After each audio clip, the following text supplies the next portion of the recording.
ప్రస్తుతం మహానాడు సభలో చంద్రబాబు నాయుడు మాట్లాడుతున్నారు. లైవ్ లో చూద్దాం. చెప్పాను తప్ప తీర్మానం పాస్ చేశాను తప్ప ఇక్కడవన్నీ మీరే చూశారు. ఒక్కొక్కరు అదరగొట్టారు, విరగదీశారు. మామూలుగా కాదు. ఇప్పుడే రామ్మోహన్ నాయుడు దగ్గర నుంచి పక్కన అనిత గారు లాస్ట్లో మాట్లాడే వ్యక్తుల దగ్గర నుంచి బాగా మాట్లాడడం కాదు, క్షుణ్ణంగా లోతుగా చర్చించారు. ప్రతి ఒక్క తీర్మానం పైన 23 నెలల పాలన విశ్లేషించారు, సమర్థవంతంగా ప్రజెంట్ చేశారు. అందరికీ అర్థమయ్యే విధంగా పార్టీ ఏం సాధించాం, భవిష్యత్తులో ఏం చేయాలని చెప్పారు. ఈ మహానాడు ద్వారా మనందరం ఒకే సందేశం, కార్యకర్తే అధినేత అనేది ఈ మహానాడులో అడుగడుగునా కనపడుస్తుంది.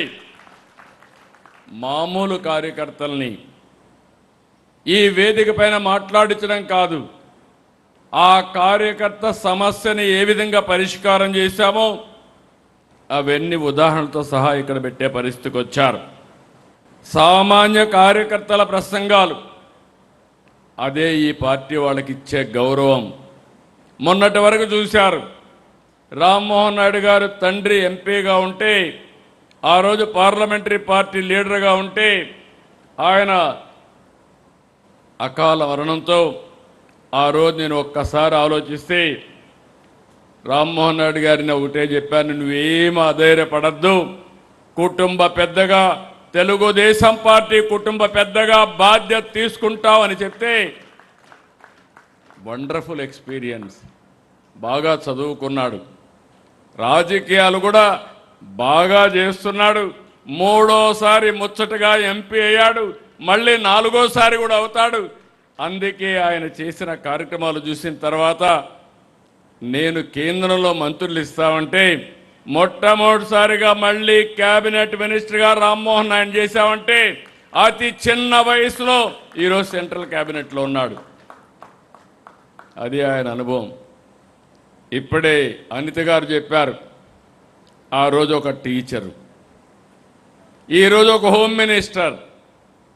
ప్రాక్టీస్ చాలా స్పష్టంగా ప్రాక్టీస్ చేసింది, కష్టపడింది, పార్టీ ఆదరించాం, అంచెలంచెలుగా ఎదిగి ఈరోజు హోమ్ మినిస్టర్ అయ్యే పరిస్థితికి వచ్చారు. ఈరోజు నేను ఒకటే మీ అందరికీ చెప్తున్నాను, కార్యకర్తే అధినేత, ఆకాశమే హద్దుగా మీరు ఎదిగే పరిస్థితి వస్తుంది. మీరు ఇప్పుడు చూశారు, చంద్రశేఖర్ గారు మినిస్టర్ కేంద్రంలో, ఎన్నికల ముందు ఆయన ఒక సక్సెస్ఫుల్ ఆంటర్ప్రెన్యూర్. ఈరోజు ఆయన స్పీచ్ విన్నారు మీరు, చాలా పర్ఫెక్ట్గా మాడ్యులేషన్స్ దగ్గర నుంచి బ్రహ్మాండంగా చేసే పరిస్థితికి వచ్చారు.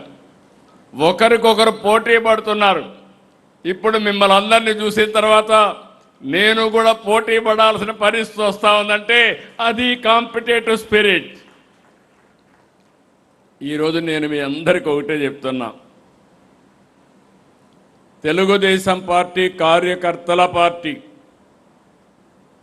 ఈ విషయం అందరం గుర్తుపెట్టుకోవాలి. నేను ఎన్నోసార్లు చెప్పాను, నాయకులు వస్తారు, నాయకులు ఉంటారు, ఒకరిద్దరు నాయకులు కుప్పిగంతులు కూడా వేస్తారు, కానీ శాశ్వతంగా పార్టీని మోస్తున్నది, మోయబోయేది తెలుగుదేశం పార్టీ కార్యకర్తలే. దాంట్లో అనుమానమే లేదు. నాయకులను కాను తిరుగుతారు కార్యకర్తలు. ఎప్పుడైనా కానీ చోక జాడిస్తే మాత్రం అదే చివరి రోజు అక్కడి నుంచి పార్టీతోనే ఉంటారు. అది తెలుగుదేశం పార్టీ కార్యకర్తల యొక్క కమిట్మెంట్. దానికి మనస్ఫూర్తిగా ఆ కార్యకర్తలకి పాదాభివందనం చేస్తున్నారని మరొక్కసారి మీకు తెలియజేస్తున్నా. నిన్న ఈరోజైతే ఒక్క మాట చెప్పాం, మీరందరూ కూడా ఎండలు, మనమైనా ఇక్కడ చల్లగా కూర్చున్నారు, మీరు ఇక్కడ కూర్చున్న వాళ్ళు, మంచి ఎండలు, 46, 47, 48 డిగ్రీల టెంపరేచర్.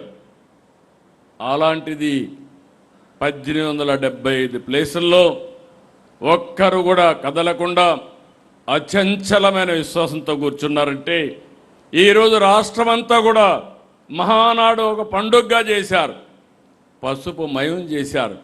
వాళ్ళందరినీ మనం గుర్తుపెట్టుకోవాల్సిన అవసరం ఉంది. అందుకే తెలుగుదేశం పార్టీ కార్యకర్తల కోసం అనేక కార్యక్రమాలు తీసుకున్నాం. 150 కోట్ల రూపాయలు ఇటీవల కాలంలో ఇన్సూరెన్స్ ఇవన్నీ మనం ఖర్చు పెట్టే పరిస్థితికి వచ్చాం. ఈరోజు నేను ఒకటి ఆలోచిస్తున్నాను, కాస్త కోస్తో నా కుటుంబం పైన మీకు అందరికీ అవగాహన ఉంది. నా కుటుంబానికి నేను చేయాల్సిన అవసరం ఏమీ లేదు. నేను 30 ఏళ్లకు మునుపు 35 ఏళ్లకు మునుపు మా ఫ్యామిలీకి ఫ్యామిలీ బిజినెస్ ఒకటి పెట్టించాను. నేను వాళ్ళకు 1 గంట టైం ఇస్తే అదే చాలు, కానీ నా దగ్గర నుంచి ఏమీ ఆశించడం లేదని మరొక్కసారి మీ అందరికీ తెలియజేస్తున్నా. నా బాధ్యత ప్రజలు. సుదీర్ఘ రాజకీయ జీవితం, ఒక నమ్మకాన్ని పెట్టుకున్నారు. ఆ నమ్మకాన్ని శాశ్వతంగా నిలబెట్టుకోవడమే కాకుండా నాకు ఎంత శక్తి ఉంటే అంత శక్తి ప్రజల కోసం వెచ్చిస్తా. అందుకే ప్రజల కోసం ఈరోజు 2047 విజన్ తయారు చేశాం. స్వర్ణాంధ్రప్రదేశ్ దిశగా ముందుకు పోతున్నాం. నేను ఆ విషయం కూడా చెప్తాను. అదే సమయంలో ఈ విజయాలకు కారణమైనటువంటి నా కుటుంబ సభ్యులు, తెలుగుదేశం పార్టీ కుటుంబ సభ్యులకు నేను శాశ్వతంగా రుణపడి ఉన్నాను. మీ రుణం తీర్చుకునే బాధ్యత నా పైనుంది. అందుకే ఈరోజు మీరు చూస్తే నేను తీసుకున్న నిర్ణయాలు కూడా ఎడ్యుకేషన్, ఎంప్లాయ్మెంట్. ఎవరైనా మన పిల్లలకి ఇబ్బంది ఉంటే వాళ్ళని చదివించడం, కానీ స్కిల్ డెవలప్మెంట్ చేసి ఉద్యోగం ఇప్పించడం. 2, మన తెలుగుదేశం పార్టీ కుటుంబ సభ్యుల యొక్క ఆరోగ్యాన్ని కాపాడేట్టుగా మన యాప్లోనే పెట్టాం, మై హెల్త్ పెట్టాం. వాళ్ళని ఆదుకుంటామని చెప్పి కూడా నేను మీకు తెలియజేస్తున్నా.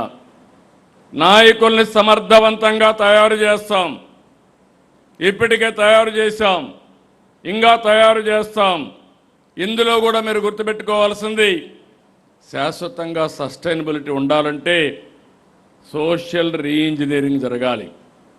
జనాభా దామాషా ప్రకారం అన్ని వర్గాలకు సముచితమైన న్యాయం చేయగలిగితే శాశ్వతంగా మనల్ని గుర్తుపెట్టుకునే పరిస్థితి ఉంటుంది. అందుకని ఎక్కడికక్కడ శిక్షణా కార్యక్రమాలు పెట్టుకున్నాం. బూత్ కమిటీ నుంచి, కేఎస్ఎస్ దగ్గర నుంచి ఎక్కడికక్కడ అందరికీ సముచితమైన న్యాయం చేస్తున్నాం. అల్టిమేట్గా నా కోరిక ఎథికల్ ఎకనామిక్ ఎంపవర్మెంట్. ఈరోజు అది కూడా మీకు ఎక్స్ప్లెయిన్ చేస్తాను. ఏ విధంగా ఆలోచిస్తున్నాం, రాష్ట్రంలో ఏ విధంగా ఆలోచిస్తున్నామో దానికి అనుగుణంగా నీతి నిజాయితీగా మీరు డబ్బులు సంపాదించే మార్గం మీకు చూపించాలని ఐఎస్బిని కన్సల్టెంట్గా పెట్టుకున్నాను. నా తెలివితేటలన్నీ ఉపయోగిస్తాను, ఎక్కువ సమయం ఇస్తా, మీకు అండగా ఉంటా, మీకు చేయూతనిచ్చి మిమ్మల్ని పైకి తీసుకొచ్చే బాధ్యత ఒక పార్టీ అధ్యక్షుడిగా, అది కూడా నీతి నిజాయితీగా పైకి తీసుకొచ్చే బాధ్యత నేను తీసుకుంటానని మరొక్కసారి మీ అందరికీ హామీ ఇస్తున్నా. అయితే ఈ సందర్భంగా మనం ఒకటి గుర్తుపెట్టుకోవాలి, మీరు ప్రజల కోసం పనిచేస్తున్నారు, రాత్రింబగళ్ళు పనిచేస్తున్నారు, ఎన్నో త్యాగాలు చేశారు. ఇంత మునిపి ఒక మాట చెప్తూ, ఒక నాయకుడు ఆస్తి అమ్మి ఒక ఎస్సీని ఎన్నికల్లో గెలిపించాడంటే అది అతని కమిట్మెంట్. మామూలుగా ఆస్తులు కొట్టేయడం కాదు, దోచుకోవడం కాదు. ప్రతి ఒక్క నాయకుడు పార్టీ కోసం జెండాలు మోశారు, అరిగేటుగా మోశారు, ఆస్తులు అమ్ముకున్నారు, త్యాగాలు చేశారు. కుటుంబంలో ఎవరైనా చనిపోయినా చంపబడినా మళ్ళీ మిగిలిన వాళ్ళు పార్టీ కోసం పనిచేశారంటే భయపడకుండా నిన్న కూడా మాట్లాడాం చంద్రయ్య గురించి.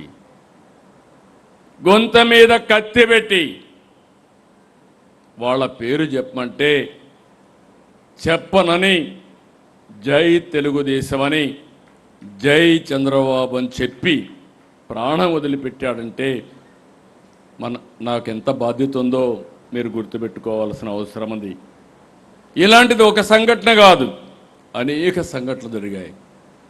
అలాంటి వారి కోసం మనం పనిచేయాల్సిన అవసరం ఉంది. ఇక్కడ మీరు చూసినప్పుడు, మీరు పనిచేసినప్పుడు రాష్ట్రానికి ఒక పక్క మనందరం ప్రజాసేవ కోసం ఉన్నాం. రాష్ట్రానికి 2 దెబ్బలు మనకు తగిలే పరిస్థితికి వచ్చింది. ఆ రోజు హైదరాబాద్ అభివృద్ధి చేశాం, విభజన జరిగింది, హైదరాబాద్ తెలంగాణకి వెళ్ళింది.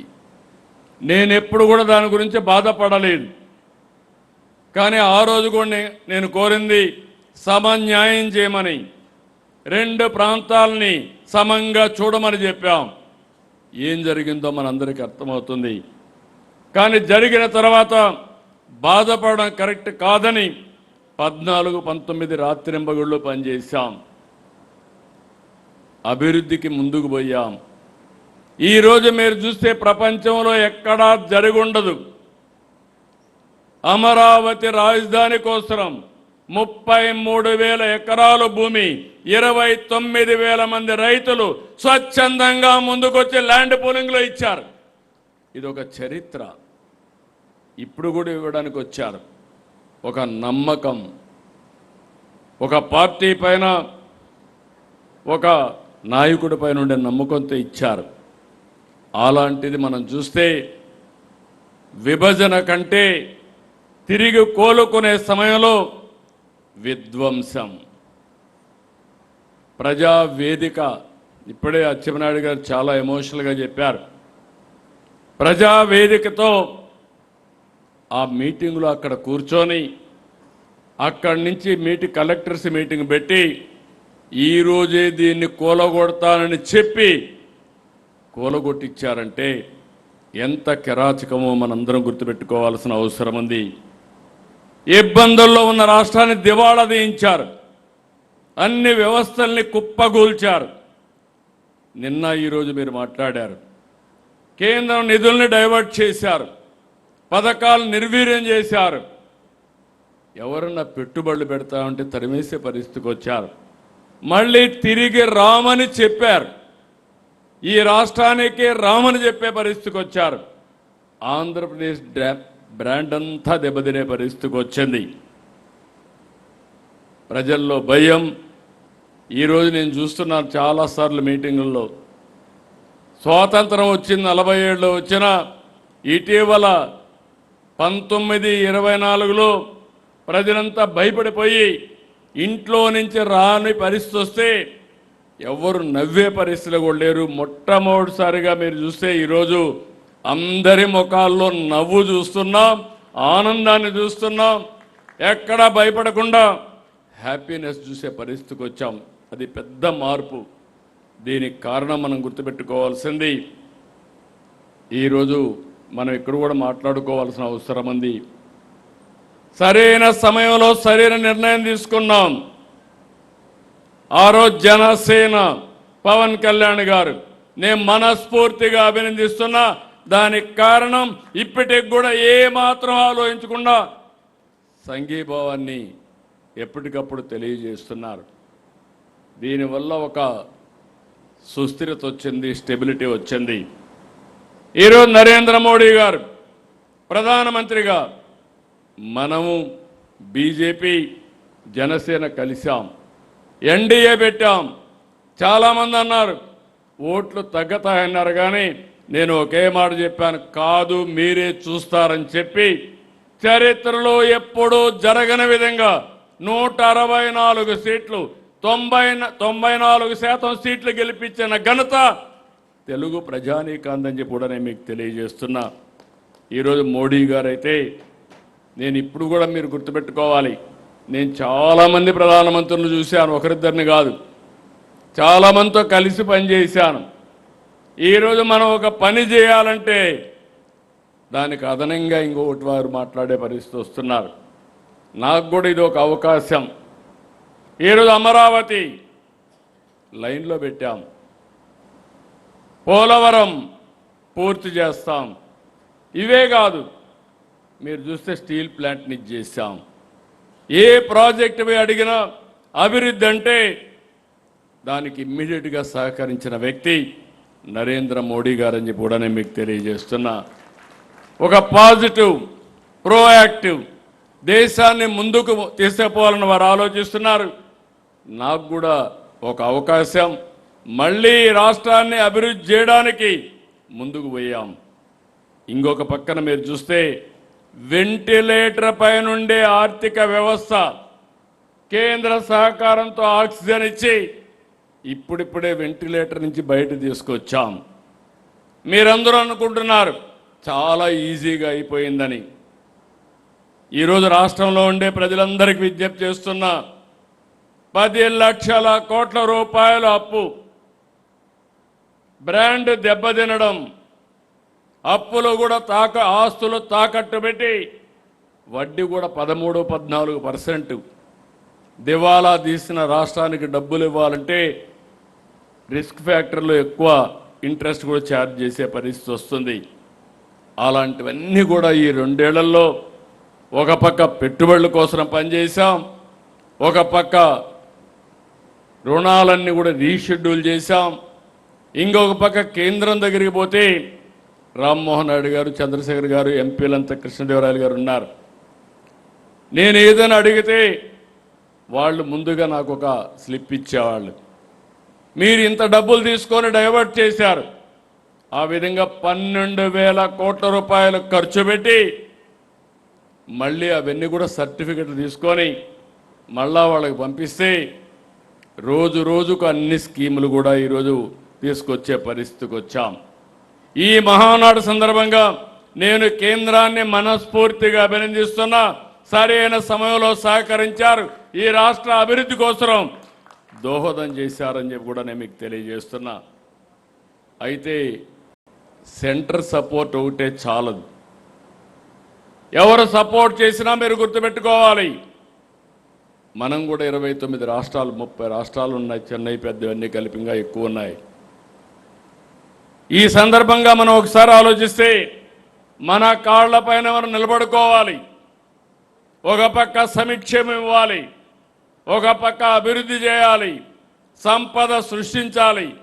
ఆదాయాన్ని పెంచుకోకపోతే మనం నిలబడే పరిస్థితి లేదు. అందుకే పాలనా యంత్రాంగాన్ని ప్రక్షాళన చేశాం. ఏ స్థాయి అయినా మీరు తీసుకోండి, మొత్తం డీమారలైజ్ అయిపోయిన అడ్మినిస్ట్రేషన్ని ఎక్కడికక్కడ పగడ్బందీగా నడిపిస్తున్నాం. ఈరోజు మీరు కలెక్టర్స్ కాన్ఫరెన్స్ చూశారు, 3 నెలలకు ఒకసారి పెడుతున్నా. అనేక రివ్యూలు మీటింగ్లు పెట్టాం. ఇంకో పక్క క్యాబినెట్ 10 రోజులకు ఒకసారి పెడుతున్నాం, నెలకు 2 సార్లు పెడుతున్నాం, నెలకు ఒకసారి SIPB పెడుతున్నాం. ఇంకొక పక్కన జిల్లాలకు కూడా వెళ్ళి ఏం జరుగుతుందో చూస్తున్నా. ఈరోజు పేదల సేవలు, పట్టాదారు పాస్ పుస్తకాల పంపిణీ, స్వచ్ఛాంధ్ర, సంజీవని ఇలాంటివన్నిటి కూడా జిల్లాలకు వచ్చాం. ఇన్ని చేసుకుంటూ స్టెప్ బై స్టెప్ బిల్డప్ చేస్తున్నాం. టెక్నాలజీని ఉపయోగించాం. ఒకప్పుడు పరదాల పాలన, ఇప్పుడు ప్రజల మధ్య పాలన. ఎక్కడా వెనకబడే పరిస్థితి లేదు. ఇంకొక పక్కన అంతమును బటన్ నొక్కే పరిస్థితి. వాళ్ళ ఇంటికెళ్ళి వాళ్లకు డబ్బులు ఇచ్చి సక్రమంగా చేరిందా లేదా అని కనుక్కునే విధంగా మనం ముందుకు పోతున్నాం. ఇంకొక పక్క సీఎం అనే వ్యక్తి పెత్తందారుగా ఉండడానికి వీల్లేదు, అదే జరిగింది. నేను నమ్మేది సీఎం అంటే కామన్ మ్యాన్. కామన్ మ్యాన్కి ఎంత అందుబాటులో ఉంటే అంత పేదవాడికి న్యాయం జరుగుతుంది. ప్రగతి అనేది ఆప్షన్ కాదు, కంపల్సరీ. ప్రగతి లేకపోతే సస్టైనబిలిటీ ఉండదు. అందుకే మీరు చూస్తున్నారు 24 గంటల్లో ఈరోజు ఇక్కడ కూర్చున్నారు, మళ్ళా సాయంత్రం పోతే ఇంకొక మీటింగ్ పెట్టుకుంటా. పెట్టుకోకపోతే మనం నష్టపోతాం. అందుకే ఎప్పటికప్పుడు ఒక్కొక్క ప్రాజెక్ట్ గ్రౌండ్ అవుతా ఉంటే, లోకేష్ గారు ఆ రోజు గూగుల్ వచ్చిందంటే నేను ఆనందపడా, RCR మిత్తలు వచ్చిందంటే 1,40,000 కోట్లంటే ఆనందపడ్డాం. అందుకే 23 నెలలు 23 లక్షల కోట్ల రూపాయలు, చెప్పిన దానికంటే ఎక్కువ ఉద్యోగాలు 23 నెలల్లోనే సాధించగలిగామంటే అది తెలుగుదేశం పార్టీ. అవినీతి అక్రమాలకు గడిచిన ప్రభుత్వం చేసిన పనులు మీరు చూశారు. ఈరోజు మనం అన్నీ కూడా ఇది చేశాం. ఈరోజు ఇంకొక పక్క ఏది కూడా నేను నమ్మేది ఒక దూరదృష్టి ఉండాలి. ఊరికే మాటల్లో చెప్పేసి కూర్చుంటే ఏది కాదు. మీ అందరికి కూడా చెప్తున్నా, నేను విజన్ డాక్యుమెంట్ తయారు చేశాం. ఇందులో స్పష్టత ఉంది. 2047కి భారతదేశంలో ఆంధ్రప్రదేశ్ రాష్ట్రం నెంబర్ 1గా ఉండాలి, ఆప్షన్ లేదు. 2, ప్రపంచమంతా తెలుగు జాతి నెంబర్ 1గా ఉండాలి. 25 ఏళ్ల ముందు మనం తీసుకున్న నిర్ణయం ఐటీ ఈరోజు నాకు ఎంతో గర్వకారణం. ఏ దేశానికైనా వెళ్ళండి, ఆ దేశంలో ఎక్కువ తలసరి ఆదాయం ఎవరికి వస్తుందంటే దానికి చిరునామా నా తెలుగు జాతి. దానికి నేను గర్వపడుతున్నా. ఈరోజు నా ఆలోచన ఇవి సాధించడానికి, సస్టైనబిలిటీ తేవడానికి 10 సూత్రాలు పెట్టాం. విజన్ 47 స్వర్ణాంధ్రప్రదేశ్ కోసం ముందుకు పోతున్నాం. ఇంకొక పక్క ఏదో 47 చూపిస్తాం, అంతవరకు ఏమీ కాదంటే కరెక్ట్ కాదు. ప్రతి సంవత్సరం టార్గెట్ పెట్టుకుంటున్నాం. 2029కి ఏం చేయబోతున్నాం చాలా స్పష్టంగా ఉన్నాం. ఈరోజు మన జిఎస్డిపి 17 లక్షలుంటే 2047కి 308 లక్షలు ఉండాలి. ఈరోజు మన తలసరి ఆదాయం 3,28,696 ఉంటే ఇది 50 లక్షలు చేయాల్సిన అవసరం. 47కి 50 లక్షలు కావాలి. అంటే మనం గుర్తుపెట్టుకోవాలి, 3 లక్షల నుంచి 50 లక్షలు అంటే దగ్గర 17 రెట్లు పెరగాలి. దీనికి నిర్దిష్టమైన కార్యక్రమం పెట్టుకొని మళ్ళీ ఈరోజు 25లో ఇక్కడుంటే 29 కూడా లెక్కేసుకున్నాం. 17 లక్షల జిఎస్డిపి 27 లక్షలు కావాలి. ఈ సంవత్సరం 3,28,000 నుంచి 5 లక్షల రూపాయల తలసరి ఆదాయం కావాలి. ఎవ్రీ 4-5 సంవత్సరాల్లో తలసరి ఆదాయం రెట్టింపు కావాలి. ఇంకొక పక్క నిర్దిష్టమైన ఆలోచనలు. పేదరికం లేని సమాజం. మన నాయకుడు ఎన్టీ రామారావు గారు ఎప్పుడు చెప్పేవాళ్ళు, సమాజమే దేవాలయం, పేదవాళ్లే దేవుళ్ళు. వారి కోసమే ఈ తెలుగుదేశం పార్టీ దీన్ని నిరూపిస్తాం. అందుకే సంక్షేమం. చాలామంది సంక్షేమం గురించి మాట్లాడతారు, కానీ డబ్బులు సంపాదించే మార్గం మాత్రం ఆలోచించరు. నేను అందుకే చెప్పాను, అభివృద్ధి చేయకుండా ఆదాయాన్ని పెంచకుండా ఉండే వ్యక్తులకి సంక్షేమాన్ని ఇచ్చే అర్హత లేదు. అప్పులు చేసి సంక్షేమం ఇవ్వడం కాదు, అభివృద్ధి చేసి సంక్షేమాన్ని ఇవ్వడం తెలుగుదేశం పార్టీ ఆలోచన. అందుకే మళ్ళీ అందరికీ గుర్తు చేస్తున్నా, మొదలు తారీఖు వస్తే నాకు గుర్తొచ్చేది పేదల సేవలో. మన మైండ్లో 24 గంటలు ఉండాలి. దానికోసం అనేక కార్యక్రమాలు మీరు తీసుకుని, తల్లికి వందనం, శ్రీశక్తి, దీపం, అనేక కార్యక్రమాలు మనం తీసుకున్నాం. ఇంకొక పక్కన అభివృద్ధి చేస్తే సంపద పెరుగుతుంది, పేదరికం తగ్గుతుంది. అదే సమయంలో ఆర్థిక అసమానత కూడా పెరుగుతాయి.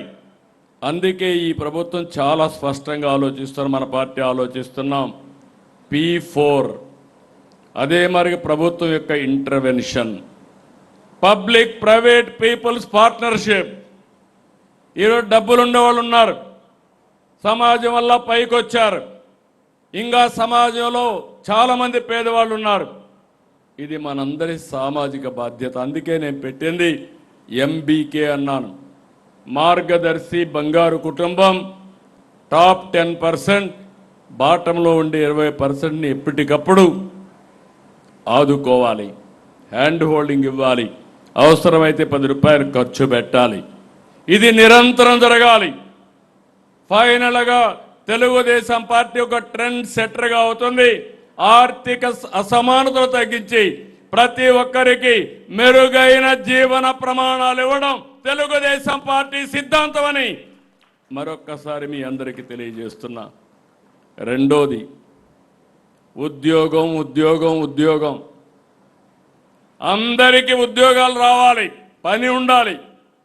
దానికోసం ఇన్వెస్టర్స్లో నమ్మకం తీసుకొచ్చాం.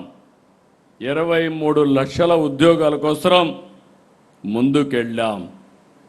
దేశంలో ఒక్క ఏడాదిలో ఆంధ్రప్రదేశ్కి 25.3% పెట్టుబడులు వచ్చాయంటే అది ఈ ప్రభుత్వం యొక్క నమ్మకం, విశ్వాసం ఈ ప్రభుత్వం పైన చెప్పి కూడా నేను మీకు తెలియజేస్తున్నా. సైనింగ్ ఏదో ఎంఓయూలు కాదు, గ్రౌండింగ్, ఓపెనింగ్ అన్ని డేట్లు ఫిక్స్ చేస్తున్నాం. మాటలు చెప్పడం లేదు, చేష్టల్లో చూపిస్తాం. 36 రోజుల్లో 5th జనరేషన్ ఫైటర్ జెట్ పుట్టపర్తికి తీసుకొచ్చామంటే అది Telugu Desam party speed of doing business. సంవత్సరాలు కాదు, డికేడ్స్ కాదు, గంటలు రోజులు లెక్క పెట్టుకుంటూ ముందుకు పోతున్నాం. ఇంకో పక్క 1 ఫ్యామిలీ 1 ఆంటర్‌ప్రెన్యూర్. మీరు ఉద్యోగం చేయాలి, లేకపోతే మీరే పారిశ్రామికవేత్తలై 10 మందికి ఉద్యోగాలు ఇచ్చే శక్తి మా వారికి రావాలనేది నా ఆకాంక్ష. ఒకటి కాదు, గ్రీన్ ఎనర్జీకి పోతున్నాం. ఇంకొక పక్క పోర్ట్ లెడ్ ఇండస్ట్రీ. సుదీర్ఘమైన తీర ప్రాంతం ఉంది, ఎగుమతులకు అనుకూలమైన ప్రాంతం. దీన్ని ఉపయోగించుకుంటే బ్రహ్మాండంగా ముందుకు పోతాం. టూరిజం బ్రహ్మాండమైన ప్లేస్లు ఉన్నాయి, అలాంటి టూరిజానికి ప్రాధాన్యత ఇస్తాం. అందుకే మళ్ళీ మళ్ళీ చెప్తున్నా, ఈ కొండ మీ అందరి మైండ్లో ఉండాలి. ఉద్యోగం ఉద్యోగం ఉద్యోగం, అది మన బాధ్యత. దీని కమిట్మెంట్తో పనిచేస్తామని మరొక్కసారి యువతకు హామీ ఇస్తున్నా. ఉద్యోగాలు ఇవ్వాలంటే మనుషుల్లో కూడా నైపుణ్యం ఉండాలి. ఈ విషయం కూడా మరి మీరు గుర్తుపెట్టుకోవాలి. అందుకే మానవ వనరుల అభివృద్ధి. ఈరోజు రతన్ టాటా ఇన్నోవేషన్ హబ్ తీసుకొచ్చాం. హబ్ అండ్ స్పోక్ మోడల్లో ముందుకు పోతున్నాం. ఇంకో పక్క ఎక్కడికక్కడ స్కిల్ డెవలప్మెంట్. దేశంలో ప్రపంచంలో ఉండే స్కిల్ డెవలప్మెంట్ ఆర్గనైజేషన్స్ అన్నీ తీసుకొస్తున్నాం. మీరు గుర్తుపెట్టుకోవాల్సింది, ఇటీవల నేను ఏఐ గురించి మాట్లాడితే మన పిల్లలు చూపించిన శ్రద్ధ నాకే ఆశ్చర్యం కలిగింది. ఇప్పుడు క్వాంటమ్ ఆల్గరిథం రాయాలంటే దాంట్లో కూడా మన వాళ్ళు నెంబర్ 1 వచ్చే పరిస్థితికి వచ్చారు. మొన్న మీరు చూశారు, నేను ఒక మాట చెప్పాను ఉద్యోగాల విషయంలో, నైపుణ్య విషయంలో మాట్లాడుతూ. ఫస్ట్ సంతకం నేను పెట్టింది మెగా డిఎస్సికి సంతకం పెట్టాను.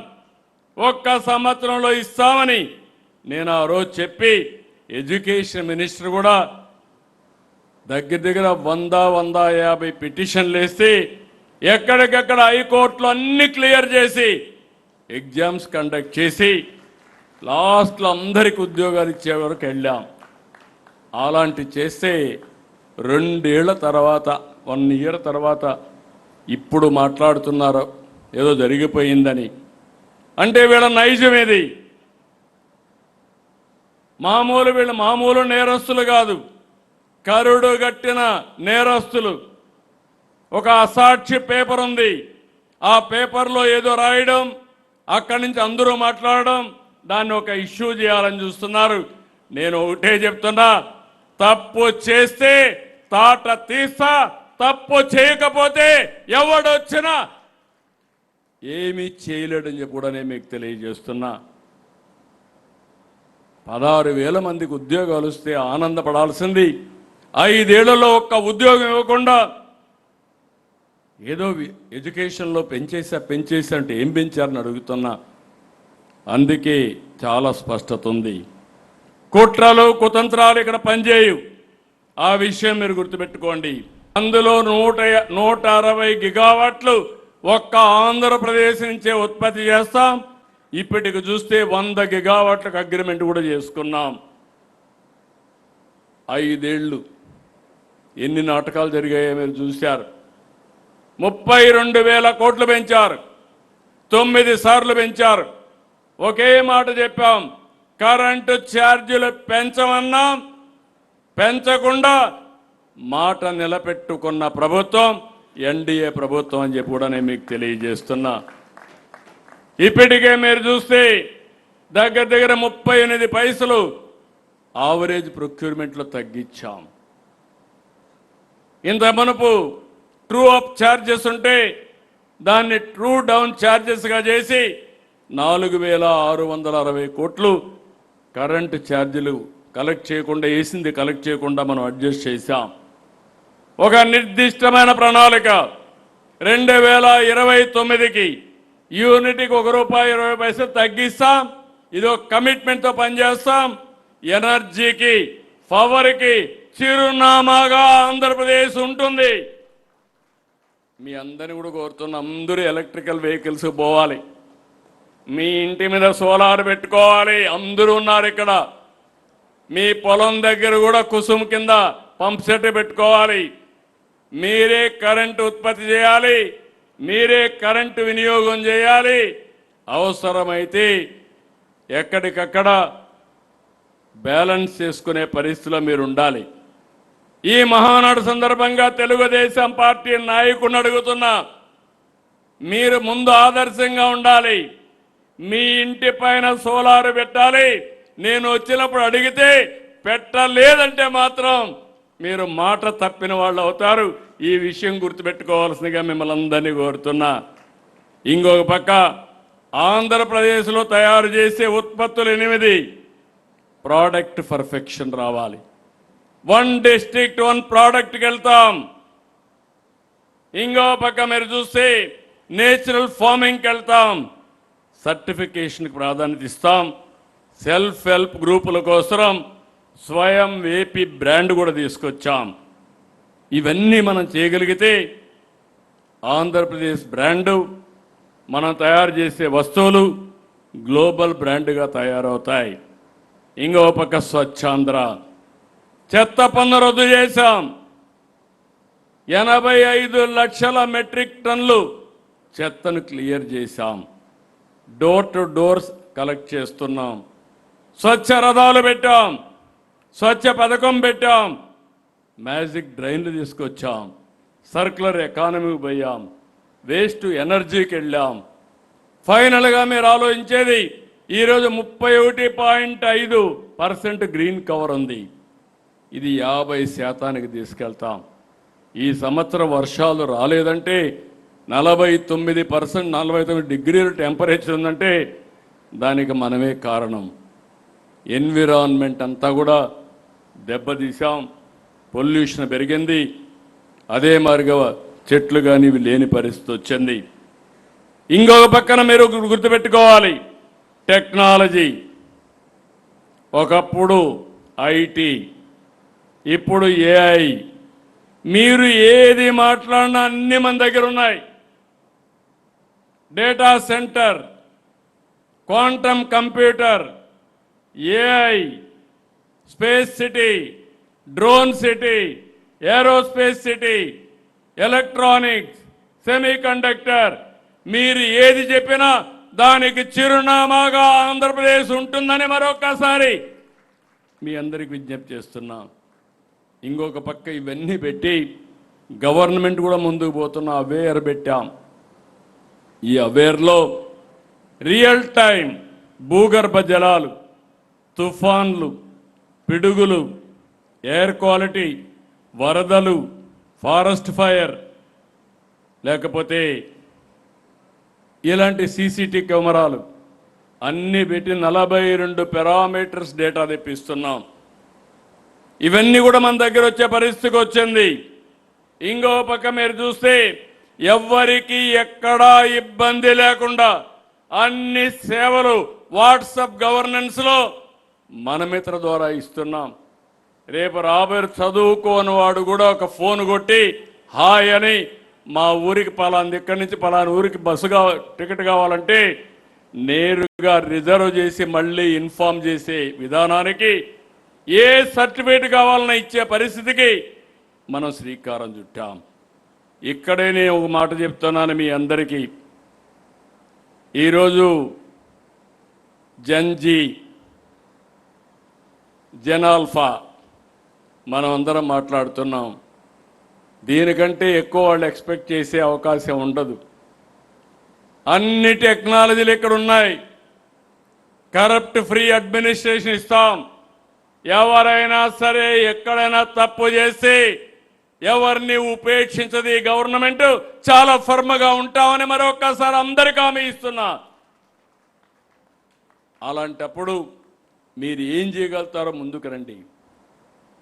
ఆర్టీఐహెచ్కి రండి. ఇన్నోవేషన్ చేస్తామంటే చెప్పండి. చిన్నపిల్లలకు కూడా ఆలోచనలు వస్తాయి. ఆ ఆలోచనలు లాజికల్గా తీసిపోయే బాధ్యత ఈ ప్రభుత్వం తీసుకుంటామని చెప్పి నేను మీకు తెలియజేస్తున్నా.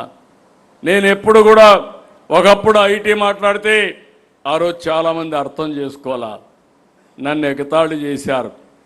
నేను ఆ రోజు మాట్లాడినప్పుడు సెల్ ఫోన్ మాట్లాడితే ఎవడికి కావాలి సెల్ ఫోను, పంప్ సెట్ కావాలన్నారు.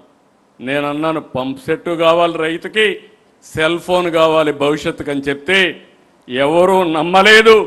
ఈరోజు సెల్ ఫోన్ లేని వాళ్ళు ఎవడూ లేదంటే అది ఈ పార్టీ యొక్క దూరదృష్టి. అందుకే ఈ విషయంలో ఇంకోటి గుర్తుపెట్టుకోవాలి మనందరం. ఈ మహానాడు ద్వారా మిమ్మల్ని కోరుతున్నాను. ఆనం రామనారాయణ రెడ్డి గారు ప్రజెంట్ చేశారు. ఏవైతే దేవాలయాల యొక్క పవిత్రత కాపాడుకోవాలని, రెండోది స్పిరిచువాలిటీ. టెక్నాలజీ వచ్చింది, సంతోషం, ఉపయోగిస్తాం. ఎక్కడికక్కడికో వెళ్తుంది. నాకు ఏమాత్రం అనుమానం లేదు. 25 సంవత్సరాల కంటే ముందు ఆంధ్రప్రదేశ్ వెనుకబడింది. ఐటీ ఈరోజు Telangana highest per capital income in the country. సరే, ఈ మహానాడు సందర్భంగా చెప్తున్నాను, మా ఆడబిడ్డల జోలుకొస్తే కబద్దార్ జాగ్రత్తగా ఉండండి. అదే చివరి రోజు మీకు. ఇంకొక పక్క యువగళం. ఈ మహానాడులో ఒక సందేశం ఇస్తున్నాం. యువత వాళ్ళతోనే భవిష్యత్తు. ఏ సంస్కరణలు తీసుకొచ్చినా, ఏ పాలసీ తీసుకొచ్చినా భావితరాల భవిష్యత్తు కోసం చేస్తున్నాం. ఈరోజు విజన్ 2020 ఎట్లయితే ఉపయోగపడిందో ఈరోజు స్వర్ణాంధ్ర కూడా యువత కోసమే చేస్తాం. ఆకాశమే హద్దు. మళ్ళీ చెప్తున్నా. ఒకప్పుడు ఐటీ, ఇప్పుడు ఏఐ, ఇప్పుడు క్వాంటమ్ అల్గరిథమ్స్ అంటే మనం ఊహించుకోనటువంటి ఇవి వస్తున్నాయి. దాన్ని అందిపుచ్చుకుంటే మీరందరూ కూడా నెక్స్ట్ స్థాయికి పోయే పరిస్థితి వస్తుంది. అన్ని రంగాల్లో ఫోకస్ చేస్తామని చెప్పి కూడా నేను మీకు తెలియజేస్తున్నా.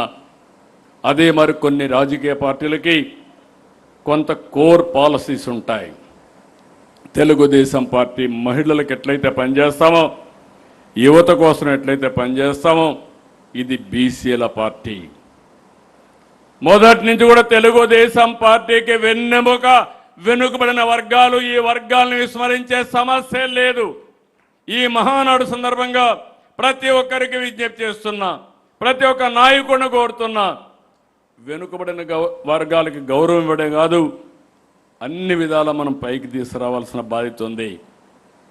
రాజ్యాధికారం కానీ, గౌరవం కానీ, స్వావలంబన కానీ ఇవన్నీ కూడా మనం చేయాల్సిన అవసరం ఉంది.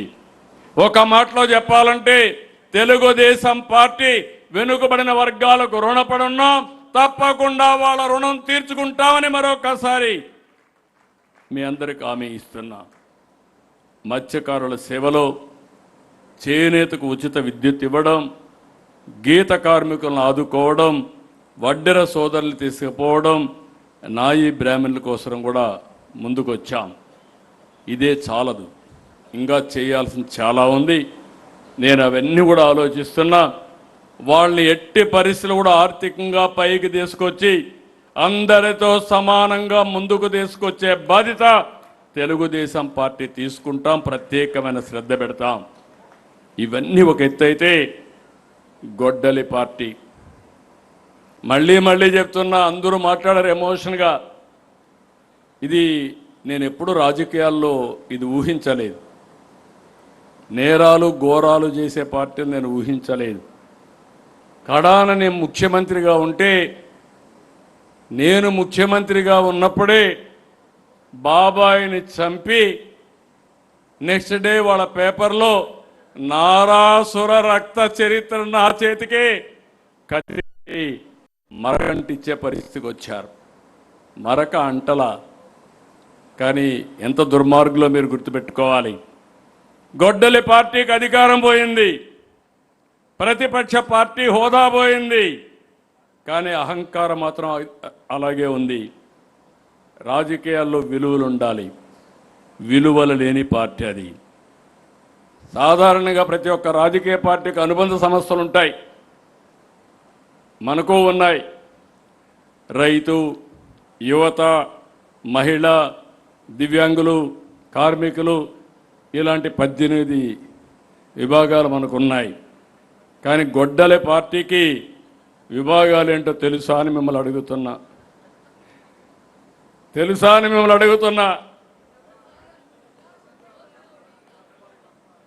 తెలియకపోతే మీరందరూ గుర్తుపెట్టుకోవాలి. గంజాయి బ్యాచ్ ఒక విభాగం, బ్లేడ్ బ్యాచ్ మరో విభాగం, సోషల్ మీడియా సైకోలు ఇంకొక విభాగం, ఫేక్ ప్రచారానికి పేటీఎం బ్యాచ్ ఇంకొక విభాగం, హత్య రాజకీయాలకు కిరాయి అంతక బ్యాచ్ ఇంకొక విభాగం, హిందూ దేవాలయాలపైన, హిందూ ధర్మం పైన దాడి చేసేదానికి ఒక విభాగం. నేను ఒకటే చెప్తున్నా, దేవాలయాలపైన దాడి చేసిన, అప్రతిష్ట పాలు చేయాలనుకున్నా ఎవడిని వదిలిపెట్టమని మరొక్కసారి హెచ్చరిస్తున్నా. ఇంకొక పక్కన కల్తీ లిక్కర్ మాఫియా ఇంకొక విభాగం.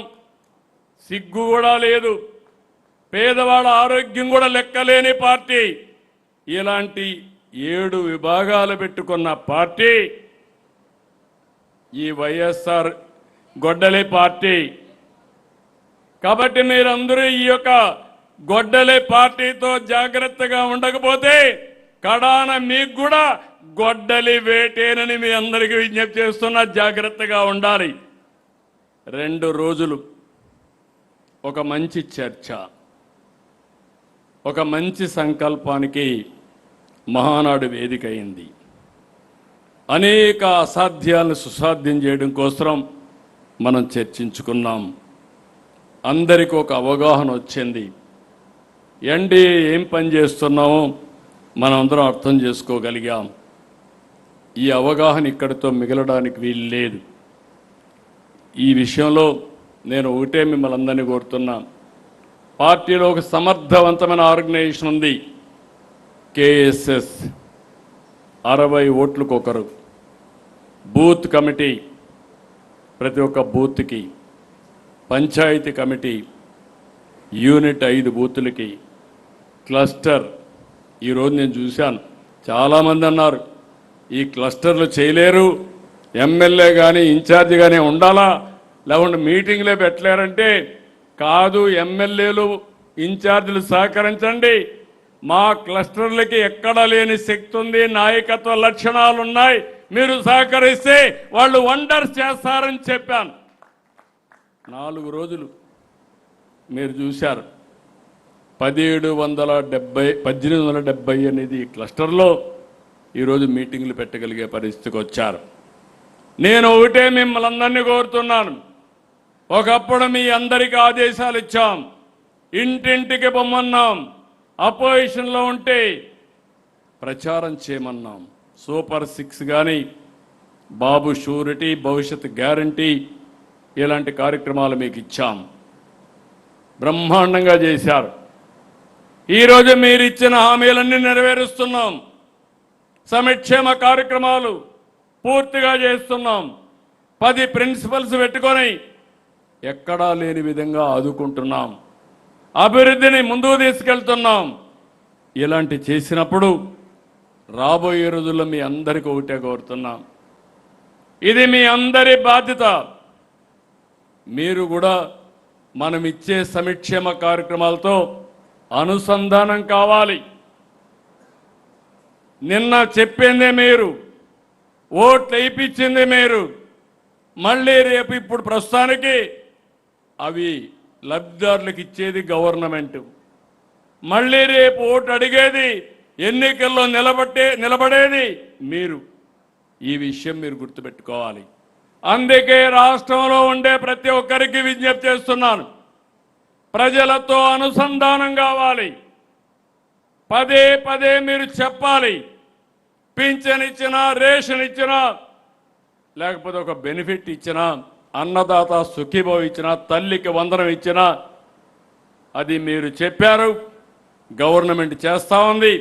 మళ్ళీ అది ప్రజలతో మీరు అనుసంధానమయ్యి ఎప్పటికప్పుడు ఓనర్షిప్ తీసుకునే బాధ్యత కూడా మీదేనని చెప్పి నేను మీకు తెలియజేస్తున్నా. డెవలప్మెంట్ చెప్పారు, ఎన్నోసార్లు చెప్పారు. మా నాయకుడికి అనుభవం ఉంది. రోడ్లన్నీ బాగా వేస్తాం, ఇరిగేషన్ ప్రాజెక్టులు పెడతాం, ఇండస్ట్రీ తీసుకొస్తామని చెప్పారు. అవన్నీ ఈరోజు చేస్తున్నాం. మళ్ళీ మీరు ఓనర్షిప్ తీసుకోవాలి. చేసే పనులు సరిగా జరుగుతున్నాయా లేదా కూడా చూసుకోవాలి. అందుకే యూనిట్ వారిగా, బూత్ వారిగా ఏమేం చేయాలని ఎప్పటికప్పుడు మీకు గైడ్ చేస్తాం. ఒక పక్క ఎథికల్ ఎకనామిక్ ఎంపవర్మెంటే కాకుండా ప్రజలకిచ్చే సంక్షేమం, అభివృద్ధి ఇవన్నీ కూడా సుజావుగా జరగాలంటే అది పార్టీ వల్ల సాధ్యం. దానికి కూడా మీరు సూపర్వైజ్ చేసుకోవాల్సిన అవసరం ఉంది.